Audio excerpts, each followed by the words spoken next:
नत्वा जिनेन्द्रं गतसर्वदोषं सर्वज्ञदेवं हितदर्शकं च श्रीजैनसिद्धान्तप्रवेशिकेयं विरच्यते स्वल्पधियां हिताय। आज हम श्री जैन सिद्धांत प्रवेशिका में गुण स्थानों की चर्चा करेंगे। गुण स्थानों का अध्ययन करने से पहले हम भूमिका के रूप में कुछ प्रश्नों को लेते हैं। संसार में समस्त प्राणी सुख को चाहते हैं और सुख ही का उपाय करते हैं, परंतु सुख को प्राप्त क्यों नहीं होते? संसारी जीव असली सुख का स्वरूप और उसका उपाय ना तो जानता है और ना ही उसका साधन करता है, इसलिए वह असली सुख को प्राप्त नहीं कर पाता। असली सुख का क्या स्वरूप है? आह्लाद स्वरूप, प्रसन्नता पूर्वक जीव के अनुजीवी गुणों को आह्लाद स्वरूप आनंद में जो जीव का अनुजीवी गुण है, अंदर से आने वाला सुख जिसमें अलौकिक आनंद आता है, ऐसा सुख असली सुख कहलाता है। यह जीव का खास स्वभाव है, परंतु संसारी जीवों ने भ्रमवश सातावेदनीय उदय जनित यानी पुण्य कर्मों से के प्रभाव से, पुण्य कर्मों के उदय से जो जीव का असली सुख है, जीव का जो स्वभाव है, उसकी विभाव रूप परिणति कर ली है। यानी जो पंच इंद्रिय के विषय भोग उसे सातावेदनीय कर्म के उदय से मिलते हैं, वो उन्हीं भोग रूप हो जाता है, उन्हीं भोगों में एकम एक हो जाता है और उन्हीं पंच इंद्रियों के भोगों को साता परिणाम को ही सुख मान लेता है। संसारी जीव को असली सुख क्यों नहीं मिलता? संसारी जीव को असली सुख इसलिए नहीं मिलता कि कर्मों ने उस सुख को घात रखा है, इस कारण उसे असली सुख नहीं मिलता। संसारी जीव को असली सुख कब मिल सकता है? जब मोक्ष होने पर संसारी जीव को असली सुख मिल सकता है। मोक्ष का स्वरूप क्या है? आत्मा से समस्त कर्मों के विप्र मोक्ष यानी अत्यंत वियोग को, पूर्ण रूप से वियोग को मोक्ष कहते हैं। समस्त कर्मों के पूर्ण वियोग होने को मोक्ष कहते हैं। उस मोक्ष की प्राप्ति का उपाय क्या है? संवर और निर्जरा।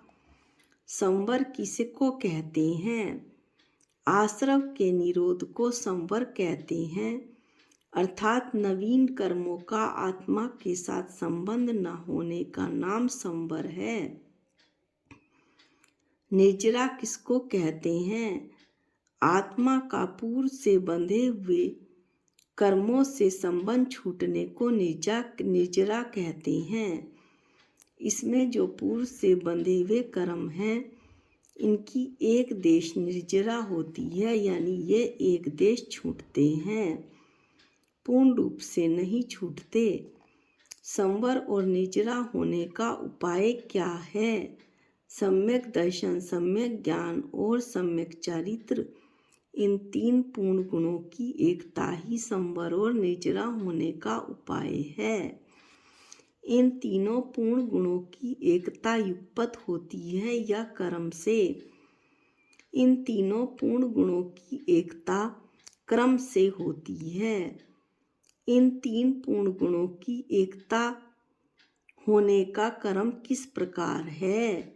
जैसे जैसे गुण स्थान बढ़ते हैं, वैसे वैसे ये गुण भी, कौन से गुण? सम्यक दर्शन, सम्यक ज्ञान, सम्यक चारित्र बढ़ते वे अंत में पूर्णता को प्राप्त कर लेते हैं। गुण स्थान किसको कहते हैं? मोह और योग के निमित्त से सम्यक दर्शन, सम्यक ज्ञान और सम्यक चारित्र रूप आत्मा के गुणों की तारतम्य रूप अवस्था विशेष को गुण स्थान कहते हैं। गुण स्थान के कितने भेद हैं? गुण स्थान के 14 भेद हैं। पहला मिथ्यात्व, दूसरा सासादन, तीसरा मिश्र, चौथा अविरत सम्यक दृष्टि, पांचवा देश विरत, छठा प्रमथ विरत, सातवां अप्रमथ विरत, आठवां अपूर्वकरण, नौवां अनिर्वृत्तीकरण, 10वां सूक्ष्म संप्राय, 11वां उपशांत मोह, 12वां क्षीण मोह, 13वां संयोग केवली और 14वां अयोग केवली। गुण स्थान के ये नाम होने का क्या कारण है? मोहनीय कर्म और योग। मोहनीय कर्म और योग इन गुण स्थानों के नाम होने का कारण कैसे हुए, इसकी चर्चा हम अगले प्रश्न में करेंगे। कौन कौन से गुण स्थान का क्या क्या निमित्त होता है? आदि के यानी पहले के जो 4 गुण स्थान हैं वो दर्शन मोहनीय कर्म के निमित्त से होते हैं। मोहनीय कर्म के 2 भेद होते हैं, दर्शन मोहनीय और चारित्र मोहनीय।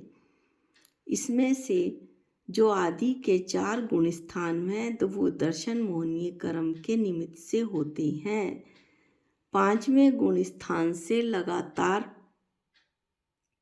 लगाकर 12वें गुण स्थान पर्यंत जो 8 गुण स्थान हुए वो चारित्र मोहनीय के निमित्त से होते हैं, क्योंकि चौथे गुण स्थान में दर्शन मोहनीय कर्म का क्षय हो जाता है और 13वें और 14वें ये 2 गुण स्थान योगों के निमित्त से होते हैं। अब इसका विवरण सुनिए। पहला गुण स्थान दर्शन मोहनीय के उदय से होता है। इसमें आत्मा के परिणाम मिथ्यात्व रूप होते हैं। चौथा गुण स्थान दर्शन मोहनीय कर्म के उपशम 6 अथवा 6 उपशम से होता है। इस गुण स्थान में आत्मा के सम्यक दर्शन गुण का प्रादुर्भाव हो जाता है, अर्थात जो सम्यक दर्शन गुण है वो चौथे गुण स्थान में प्रकट हो जाता है। तीसरा गुण स्थान सम्यक मिथ्यात्व रूप दर्शन मोहनीय कर्म के उदय से होता है। इस गुण स्थान में आत्मा के परिणाम सम्यक मिथ्यात्व अर्थात उभय रूप होते हैं। सम्यक भी होते हैं और मिथ्यात्व भी होते हैं।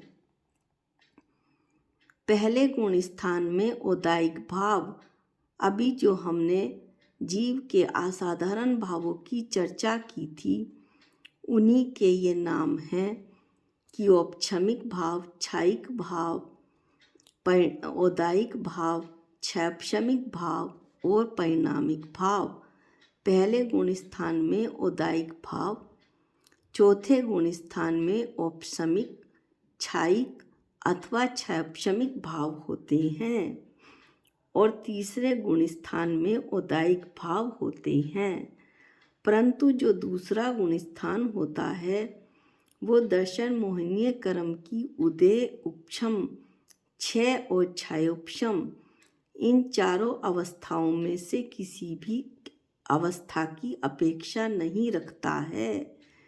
इसलिए यहाँ पर दर्शन मोहनीय की अपेक्षा से दूसरे गुण स्थान में परिणामिक भाव कहे जाएंगे, किंतु अनंतानुबंधी चारित्र मोहनीय कर्म का उदय होने से इस गुण स्थान में चारित्र मोहनीय कर्म की अपेक्षा से इस दूसरे गुण स्थान में औदायिक भाव कहे जाते हैं। इस गुण स्थान में अनंतानुबंधी के उदय से सम्यक्त्व का घात हो गया है।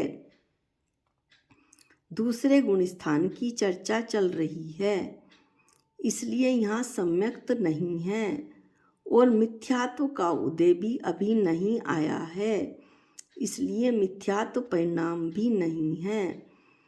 अतएव यह गुण स्थान मिथ्यात्व और सम्यक्त की अपेक्षा से अनुभय रूप है, अर्थात ना तो यहाँ पर मिथ्यात्व परिणाम है और ना ही सम्यक्त्व है। मिथ्यात्व का उदय अभी हुआ नहीं है और सम्यक्त्व का घात हो गया है।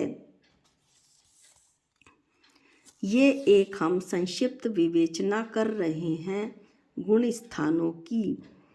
इसके बाद आज हम 4 गुण स्थान तक ही लेंगे।